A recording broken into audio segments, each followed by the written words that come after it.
थोड़ा कुछ बताएं हमारे व्यूअर्स को। ओ कनेक्ट के बारे में अभी लास्ट मीटिंग में भी आश मुफारे सर ने बहुत फ़ायदे बताए थे ओ कनेक्ट के, और आप भी उस मीटिंग में शामिल थे, तो थोड़ा हमारे व्यूअर्स को बताएं उसके बारे में। डेफिनेटली। जैसे कि आपको मालूम है कि हम सभी अभी जूम यूज करते हैं, और जूम एक वंडरफुल सॉफ्टवेयर है। लेकिन उसमें अगर उसके उसका उसके उससे कोई अच्छा सॉफ्टवेयर आता है, तो डेफिनेटली लोग वो प्रेफर करेंगे, और स्पेशली वो अगर सस्ता हो, और मे बी उसमें फीचर्स ज्यादा हो, और अगर इसका सब मिला के अगर उससे कुछ रेवेन्यू भी जनरेट हो जाए। आप मेन चीज वही है कि रेवेन्यू जनरेट करेगी। आज आज आप जूम को, आप आज आप मैं या सभी लोग जूम यूज करते हैं, लेकिन हम सिर्फ जूम को पैसा देते हैं, जूम हमें कभी पैसा नहीं देते। तो यहाँ पे ये डिसरप्टिव होने वाला है कि नॉट ओनली हमारे जो फीचर्स रहेंगे वो एडवांस रहेंगे, लेटेस्ट टेक्नोलॉजी। क्योंकि मैं इतना कॉन्फिडेंट क्यों हूँ, क्योंकि हमारी आईटी टीम है हैदराबाद में है, और India is known for its IT strengths, और हैदराबाद इज नोन फॉर, यानी हमारा मेन आईटी फोर्स है वहां पे। तो मैं कॉन्फिडेंट हूँ कि लेटेस्ट टेक्नोलॉजी रहेगी, लेटेस्ट फीचर्स रहेंगे, और लोगों को बहुत अच्छे अच्छे लगेंगे वो फीचर्स। और उसके अलावा जो बिजनेस मॉडल है वो, ये उनका अगर वो रीसेलर्स भी बनते हैं तो वो एक अर्निंग अपॉर्चुनिटी भी हो जाएगी। ये एक डिसरप्टिव बिजनेस मॉडल है। तो वो एक था। दूसरा, आपने ओमेल के बारे में बताया। ओमेल ओमेल भी एकदम, जीमेल जो है वो एकदम स्टैंडर्ड स्टैंडर्ड ईमेल है, और डेफिनेटली सभी यूज करते हैं। लेकिन ओमेल में बहुत ज्यादा फीचर्स रहेंगे, और एडवांस रहेंगे, एडवांस फीचर्स रहेंगे, जो जब भी आएगा आपको समझ ही आएगा। और उससे क्या होगा कि नॉट ओनली हम, बड़े बड़े लोग, बिजनेस, वो ओमेल प्रेफर करने वाले हैं। और ये मे बी आपको अभी नहीं दिख रहा है, लेकिन डेफिनेटली जब ये लॉन्च होगा तभी आई एम श्योर कि बड़े बड़े कस्टमर्स ऑलरेडी एज सर ने बात की रहेगी कस्टमर्स के साथ, बड़े बड़े लोगों के साथ, और आपको पता चलेगा कि एक बार हम कमर्शियली लॉन्च करते हैं ओमेल, जी सर। बहुत से लोग इसमें ज्वाइन हो जाएंगे। तो बहुत इंटरेस्टिंग पीरियड है। जी बिल्कुल सर, जैसा कि अभी आप बताते, आयुष मुफारे सर भी बोलते हैं कि हमारा जो नेक्स्ट फेज़ है वो स्टार्ट होने वाला है, तो इसमें उन्होंने एक बार हेड क्वार्टर्स का जिक्र किया था। हम मोस्टली देखते हैं कि जितने भी ऑर्गेनाइजेशंस या कंपनीज होती है उनके सिंगल हेड क्वार्टर होता है, लेकिन यहाँ पे आयुष मुफारे सर ने हेड क्वार्टर्स और इनोवेटिव लैब्स दोनों के लिए कहा था कि वो डिफरेंट कंट्रीज, डिफरेंट रीजन्स में रहने वाले हैं। तो क्या हेड क्वार्टर्स भी डिफरेंट कंट्रीज में होगा, ये इसके बारे में थोड़ा जानना है। हेडक्वार्टर्स यानी मैं हेडक्वार्टर्स यानी आप अगर ऑन पैसिव के वेबसाइट पे जाओगे तो ऑलरेडी आपको 4 लोकेशंस दिखते हैं। एक है फ्लोरिडा, एक है सिंगापुर, एक है इंडिया, और एक है हमारा बुर्ज खलीफा। और बुर्ज खलीफा तो आपको भी मालूम है, लाइक बड़े बड़े बिजनेस तरसते हैं बुर्ज खलीफा में लाइक ऑफिस लेने के लिए। तो हम ऑलरेडी उधर पहुंच चुके हैं। तो और जब भी ये लॉन्च होगा उसके बाद में पूरे वर्ल्ड में हमारे 1000 ऑफिसेस, ग्लोबल लीडर्स के ऑफिस होने वाले हैं, जो कि दूसरे जो बड़ी कंपनीज है उनके उन्हें इतने ऑफिसेस नहीं होते। तो ये उनका प्लानिंग है। तो हेडक्वार्टर्स, मैं बोलूंगा कि हेडक्वार्टर्स ऐसा वर्ड मैं नहीं यूज करूंगा, लेकिन मैं बोलूंगा कि चलो हमारे बहुत लोकेशंस में ऑफिसेस हैं। तो बहुत इंटरेस्टिंग है। और पहला क्वेश्चन क्या था, पहला पार्ट क्या था? लोकेशंस और जी सॉरी, सर, हेडक्वार्टर्स और इनोवेटिव लैब्स। जी इनोवेटिव लैब्स में हम एक्चुअली जैसे मैंने बोला हमें 5 तक का ही मालूम है। तो इनोवेटिव लैब्स में बहुत से यानी इन्वेंटर्स और जो यानी जो बहुत से प्रोडक्ट्स पे काम करने वाले हैं।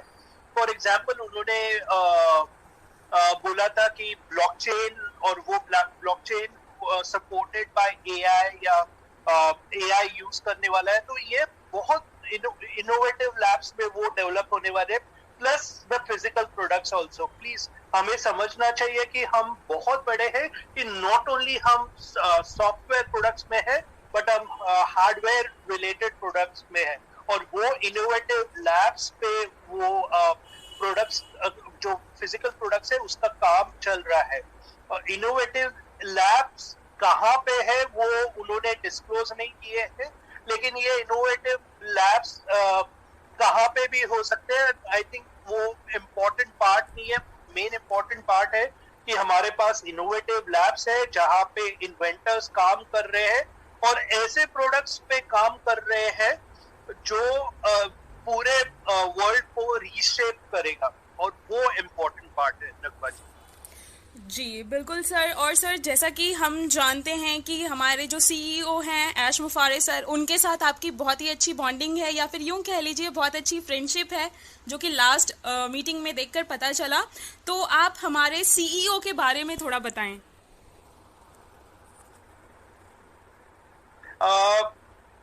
पहले तो बॉन्डिंग है कि नहीं मेरे को मालूम नहीं, मैं तो बिंदास सवाल करता हूँ, क्योंकि मेरे को बहुत क्यूरियोसिटी है कि ये क्या है वो क्या है।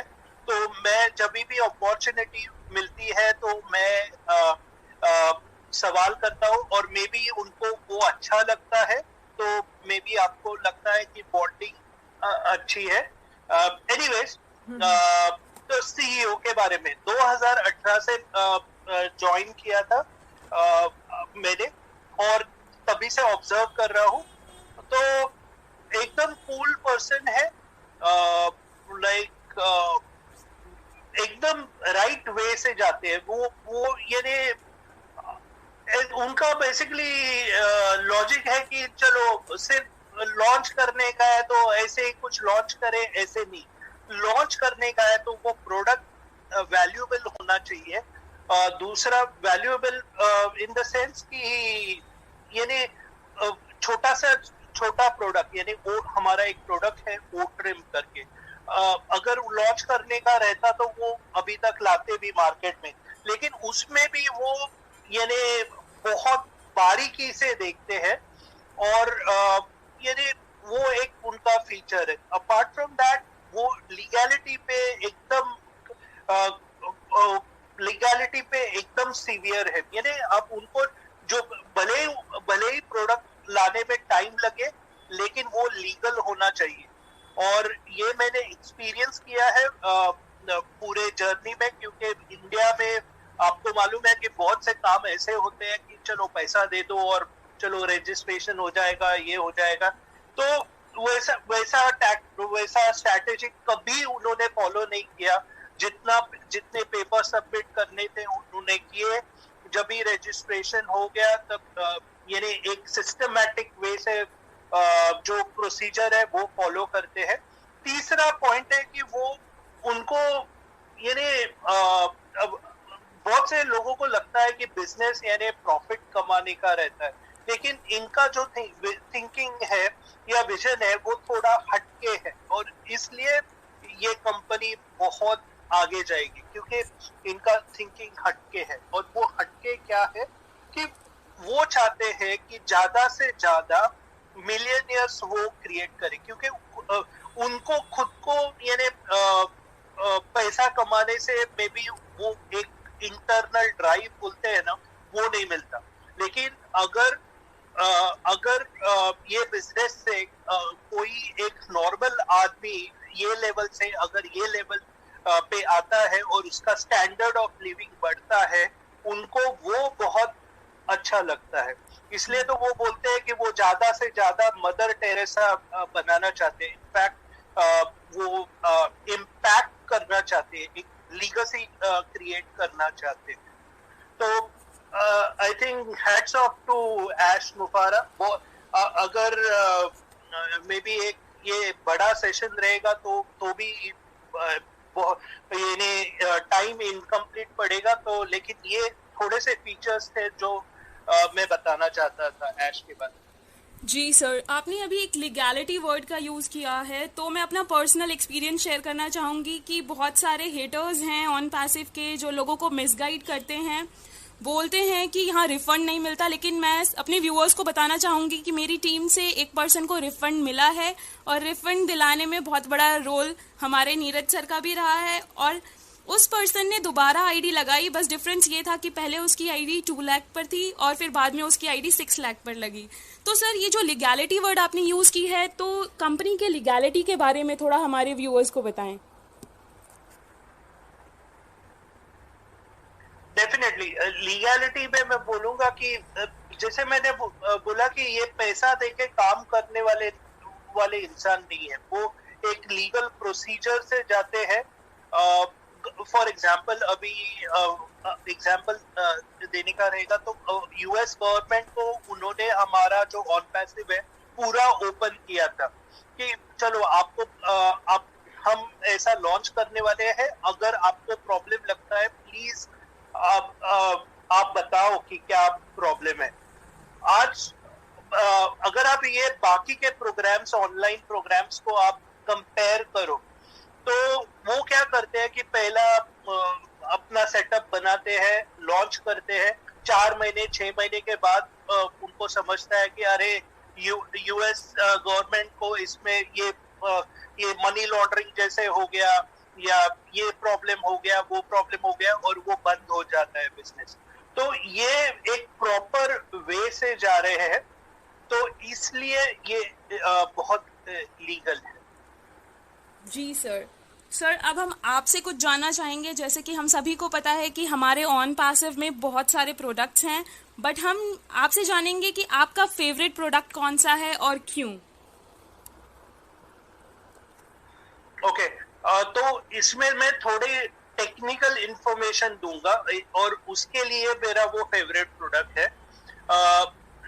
अभी जैसे मैं ऑन पैसिव में काम कर रहा हूँ, उसके साथ मैं एक्चुअली एक थोड़ी चीजें भी सीख रहा हूँ, और इसलिए मेरे को जो एक प्रोडक्ट है ऑन पैसिव का वो बहुत इंटरेस्टिंग लगता है।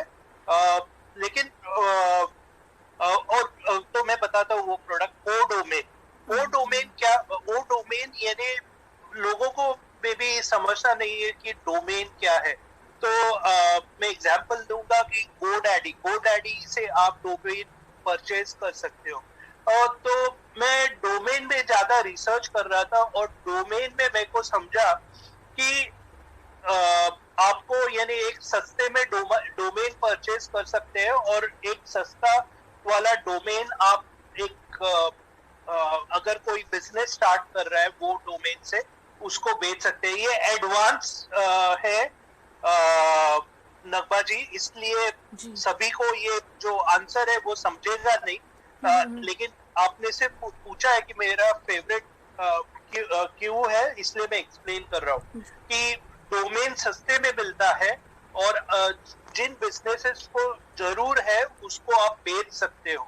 तो हमारा और तो इसमें नॉर्मली क्या होता था कि आपको एक एक्सपायर्ड डोमेन होता है जो यानी लोगों ने रिन्यू नहीं किया, या उसमें कुछ प्रॉब्लम आ गया और बंद हो गया, तो लोग वो एक्सपायर्ड डोमेन को परचेज करते हैं मे बी $5-10 में, और बेचते हैं $1000 में, $2000 में।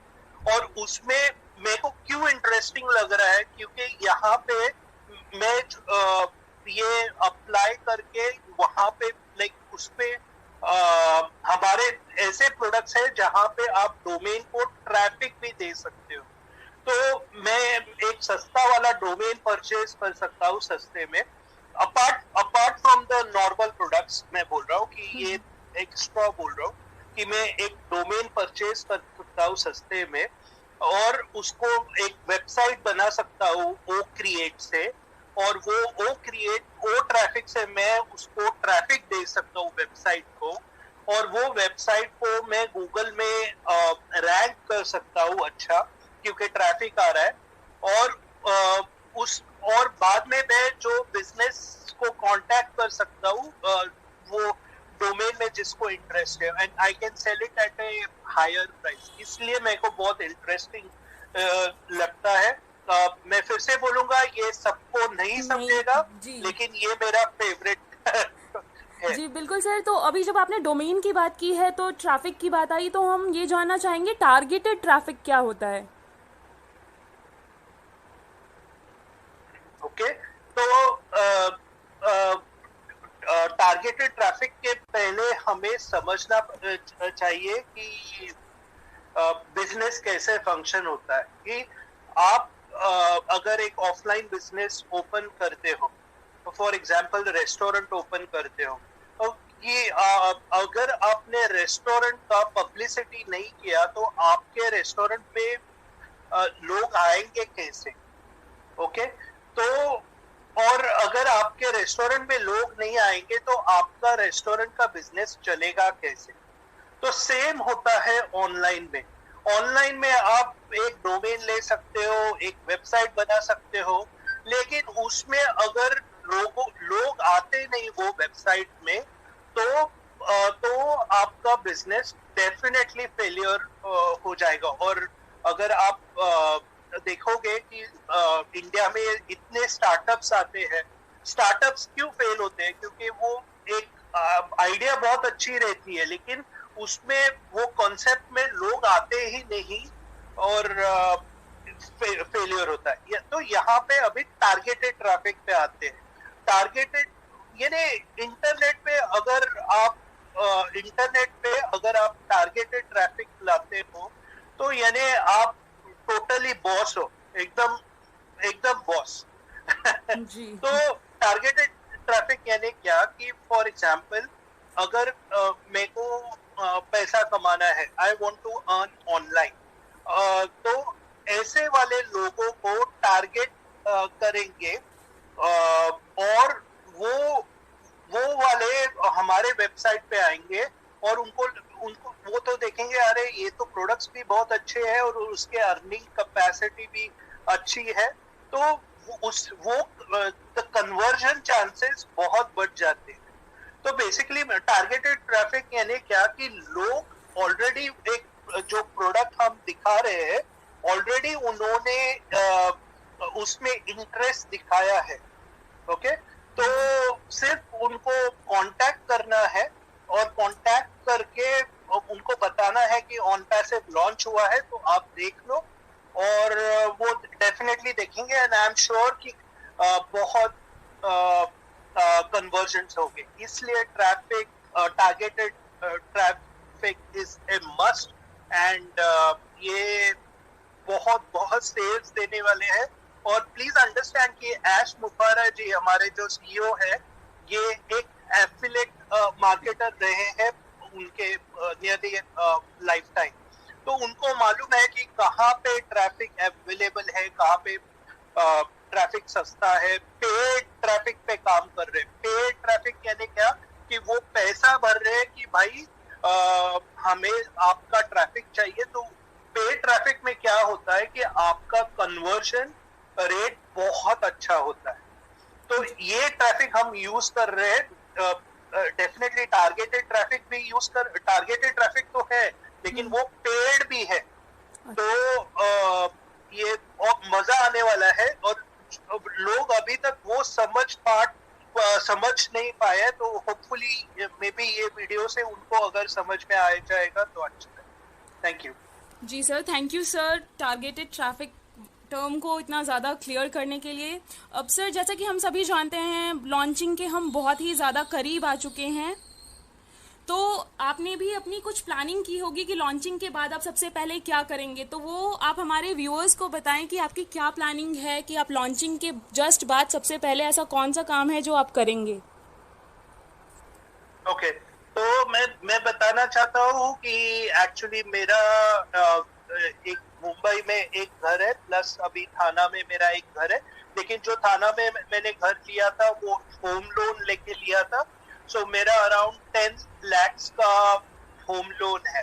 तो पहली चीज मैं और क्रेडिट कार्ड का भी थोड़ा सा मेरे पास यानी उसका आउटस्टैंडिंग ओके लायबिलिटी है। जी तो पहली चीज मैं करना चाहता हूँ कि मैं ये होम लोन जो भी है 10 lakh and may be credit card का हो मे बी 1 लाख, तो ये 11 लाख पकड़ लो। तो ये मैं क्लियर करना चाहता हूँ, क्योंकि अगर ये दोनों क्लियर हो गए तो indirectly I am financially free. और बाद में बाकी के चीजें मेरे को बाकी के चीजें यानी एक्सपेंसिव गाड़ी और वो सब मेरे को समाउ इंटरेस्टिंग नहीं लगता है। मे बी मेरे को सिर्फ इंटरेस्टिंग लगता है, आई एम ए फूडी, तो मे बी रेस्टोरेंट्स, अच्छे वाले रेस्टोरेंट्स में जाऊंगा, मे बी प्लेसेस जाऊंगा ऑल ओवर द वर्ल्ड। तो वो तो बात की बात है, लेकिन पहली चीज है कि मेरा जो home loan plus credit card loan ये मेरे को क्लियर करना है, तो मैं फाइनेंशियली फ्री हो जाऊंगा। तभी मैं फाइनेंशियली फ्री होने के बाद I can start contributing towards other people's wellbeing. जी सर, ये थिंकिंग आपकी बहुत ही अच्छी है कि आप दूसरों के लिए भी सोच रहे हैं। हमें पता है कि आप बहुत ज़्यादा बिजी हैं, तो आपका ज़्यादा टाइम नहीं लेंगे। बस लास्ट में आपसे ये चाहूँगी कि आप हमारे व्यूअर्स को कुछ मैसेज दें, जैसे कि हम इतने ज़्यादा क्लोज आ चुके हैं लॉन्चिंग के, तो आप हमारे व्यूअर्स को कुछ बताएं। ओके, डेफिनेटली नगमा जी। तो दो टाइप के व्यूअर्स रहेंगे। नंबर 1, एक व्यूअर ऐसे रहे, एक टाइप के व्यूअर रहेंगे जो ऑन पैसिव को देख रहे हैं अभी तक और सोच नहीं पा रहे कि मैं फाउंडरशिप ले लूं या नहीं ले लूं। तो मैं उनको बताना चाहता हूं कि फाउंडरशिप एक्चुअली क्लोज आने वाली है 22 तारीख को, सॉरी 22 तारीख पैसिफिक टाइम 12 बजे, यानी इंडियन टाइम 23 तारीख 12:30 बजे सुबह। तो अगर आप अभी भी डिसाइड नहीं कर पा रहे हो, तो 23 तारीख के बाद आप डिसाइड करोगे तो भी कुछ फायदा नहीं है। तो प्लीज प्लीज प्लीज ये आपको टाइम मिला है, तो अपॉर्चुनिटी है, तो प्लीज अपॉर्चुनिटी ग्रैब करो। क्यों अपॉर्चुनिटी ग्रैब करना चाहिए? क्योंकि अगर आपको फाइनेंशियल फ्रीडम चाहिए तो डेफिनेटली एक्सीलेंट अपॉर्चुनिटी है। दूसरा, आपको बार बार चांसेस नहीं मिलते यूनिकॉर्न कंपनी का पार्ट होने को, तो प्लीज ग्रैब दिस अपॉर्चुनिटी। और जो फाउंडर्स ऑलरेडी है उनको मैसेज में देना चाहता हूँ कि प्लीज आपके बैक ऑफिस में सब बराबर है कि नहीं देखिए, प्रोफाइल और वो सब। तो क्योंकि ट्रेन निकल चुकी है, जस्ट अभी ट्रेन नहीं बोलूंगा, एयरप्लेन ही है हमारा, टेक ऑफ बाकी है। और तो बस वही है कि एंजॉय द प्रोसेस और प्रोडक्ट्स और अपने प्रोडक्ट्स के बारे में जानकारी रखो। बिकॉज आई नो यहाँ पे सब टेक्निकली नहीं है लोग, लेकिन ये आप आफ्टर ऑल ये हमारा बिजनेस है। आप सिर्फ अपना as a money earning opportunity देख रहे हो, तो please please please it is much more than money earning opportunity है। ये एक proper brick and mortar business है। तो अपने प्रोडक्ट्स जानो। मे बी आपको सब प्रोडक्ट्स नहीं समझेंगे, लेकिन एटलीस्ट स्टडी करो, क्योंकि आप स्टडी करोगे तभी ही आपको पता चलेगा। सो यही मैसेज रहेगा। Thank you so much sir, आपने बहुत ही इम्पोर्टेंट टर्म्स को क्लियर किया, बहुत ही अच्छी जानकारी दी हमारे व्यूअर्स को। हमारे शो द रियल टॉक्स पर आने के लिए आपका बहुत बहुत धन्यवाद sir. Thank you so much for giving us your precious time. Thanks a lot sir. May God bless you with good health and lots of wealth, sir. Thank you, sir. Same to you, Nagma. Thank you for inviting, and we are in it to win it. Yes, sir. We are so in it to win it, sir. Thank you.